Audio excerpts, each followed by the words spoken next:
just moments after Pelosi landed this new threat from Beijing. Quote, these moves, like playing with fire, are extremely dangerous. Those who play with fire will perish by it. Let's begin our coverage in Taiwan, in Taipei, with CNN's Will Ripley.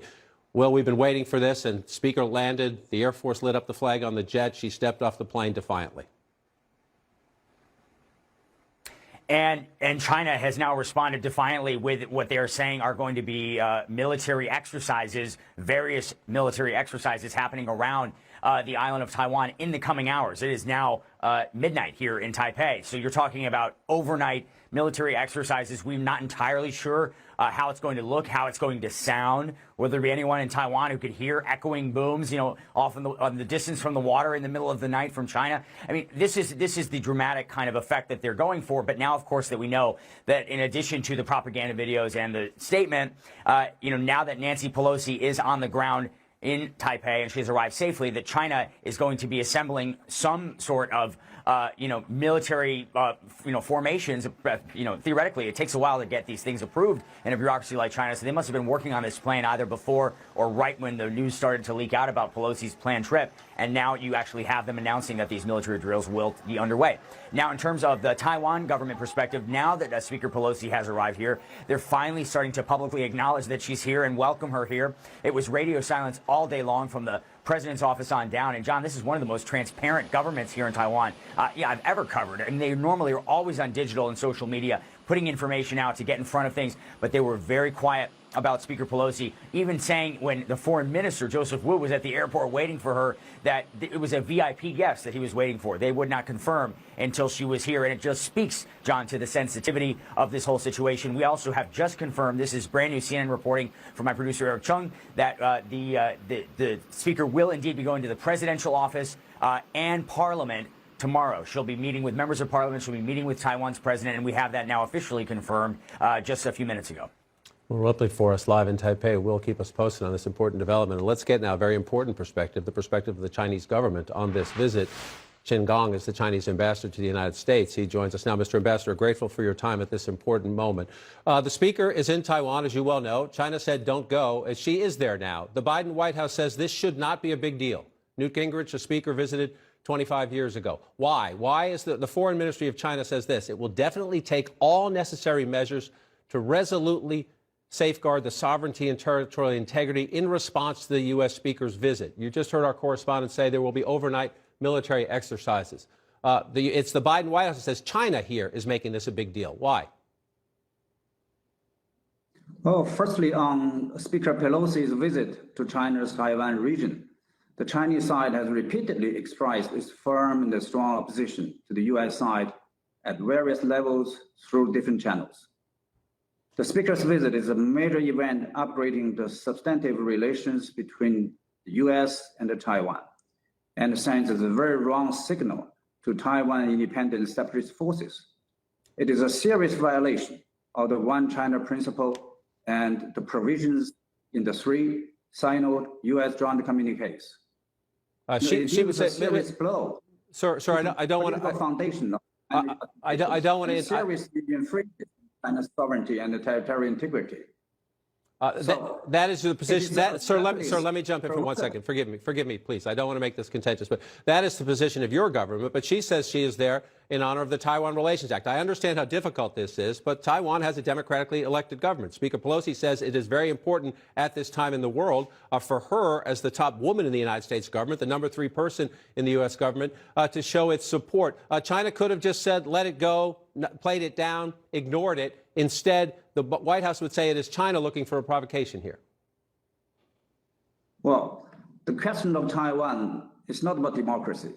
It's about China's national sovereignty and the territorial integrity. And it is the aspiration of the more than 1.4 billion Chinese people to achieve the reunification of China. And it is an unbending will of the whole Chinese nation to defend our national sovereignty and territorial integrity. Nancy Pelosi is not a person in the street. As you mentioned, he, as a speaker, he's number 3 in the U.S. government.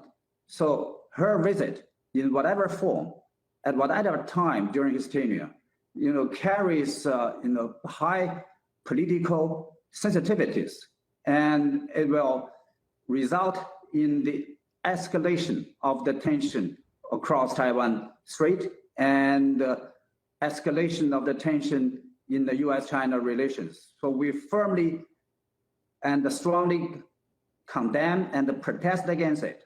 And you mentioned that this is not the first time of the speaker's visit to China, to Taiwan. Let me say this: 25 years ago, Speaker Gingrich visited Taiwan.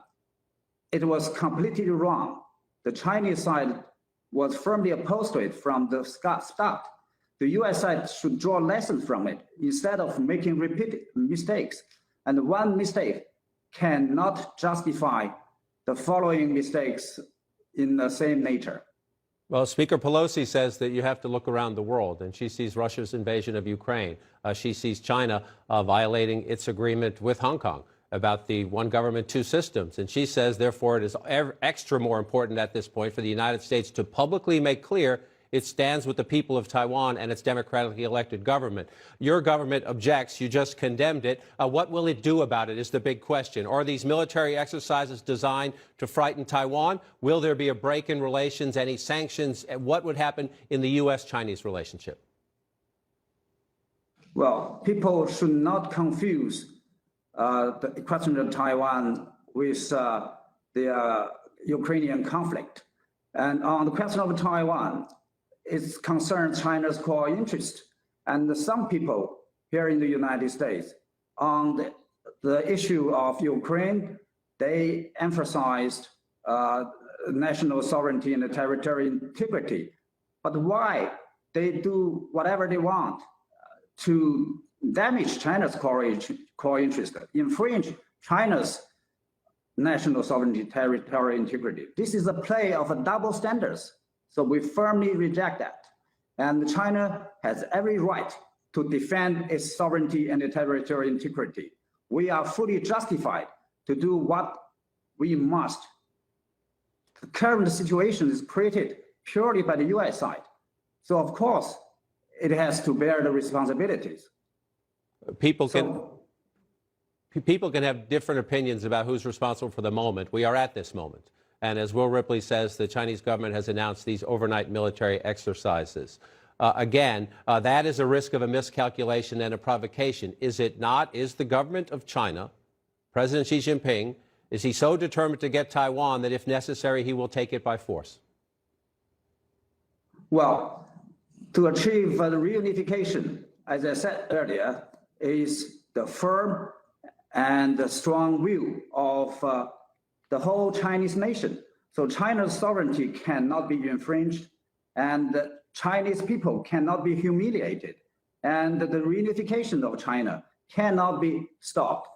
We said repeatedly in recent time that the PLA will not stay idle, and the duty of PLA, the China's military, is to defend China's sovereignty, territorial integrity.